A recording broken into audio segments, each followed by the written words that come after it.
Kagurabashi, ce nom vous dit sûrement quelque chose. C'est le nom du manga qui a explosé ces derniers mois, avec à son compte actuellement 15 chapitres au moment où je tourne cette vidéo. Il a complètement matrixé la communauté manga.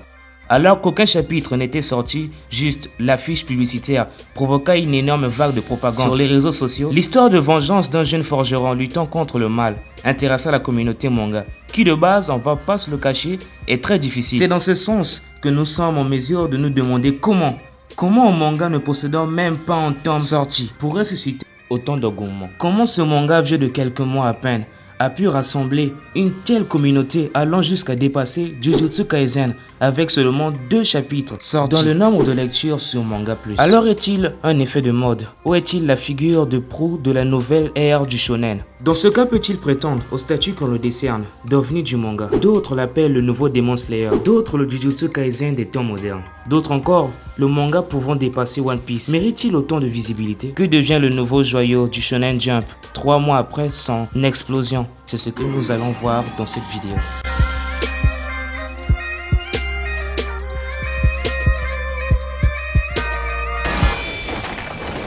Le 18 septembre 2023, dans le 42e numéro du Weekly Shonen Jump, marque l'apparition du premier chapitre du manga d'Okazono Takeru, Kagurabashi.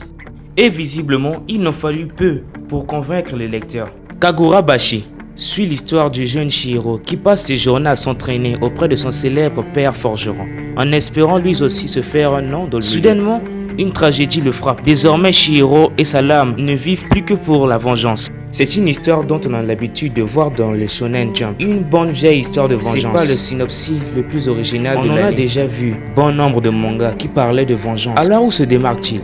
Akazono Takeru, dans son manga, nous plonge dans une histoire sombre, représentée habilement par son dessin, qui est dont l'aspect ressemble un peu à celui d'Akutami. Un manga post-moderne, sombre, montrant beaucoup de sang et de victimes, étant assez trash avec ses personnages. Et son découpage me rappelant vivement les grandes heures de Bleach et Naruto, faisant ressortir certainement ses inspirations.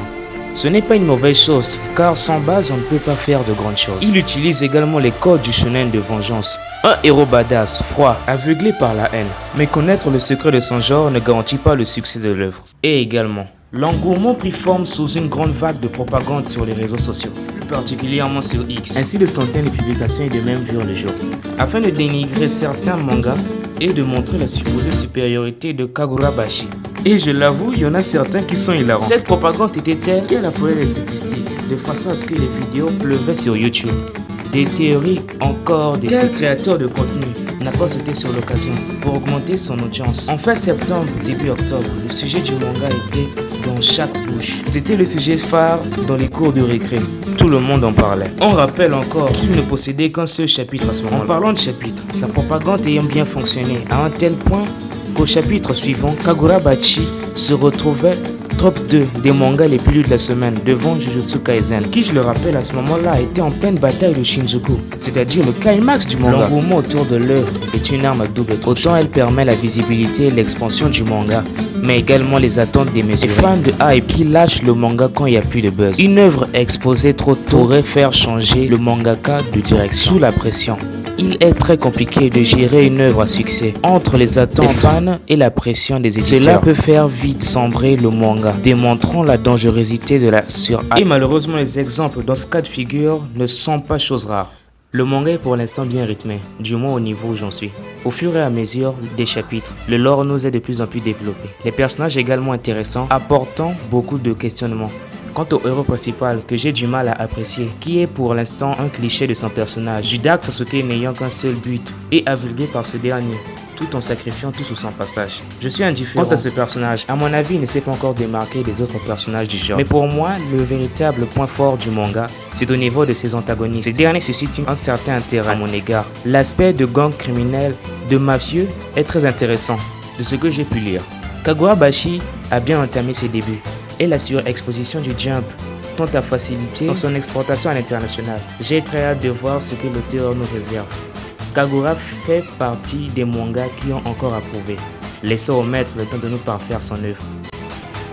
Et la surhype du manga lors de sa sortie s'explique sûrement par la surexcitation des fans à avoir eu un énième Dark Sasuke avec un katana. Mais j'ai également ma propre théorie. Cela pourrait être dû à la fin des mastodontes du shonen tels que My Hero Academia qui se trouve en plein arc final, ou encore Jujutsu Kaisen dont l'auteur a affirmé que son manga ne tiendra pas jusqu'à la prochaine Jump. Festa, sans compter One Piece qui entame sa saga finale. C'est la fin de ces mastodontes du manga qui susciterait une peur aux éditeurs et aux lecteurs, se précipitant pour établir vite une nouvelle ère du shonen avant que celle-là ne s'estompe. Il est beaucoup trop tôt pour se faire un avis complet sur le manga.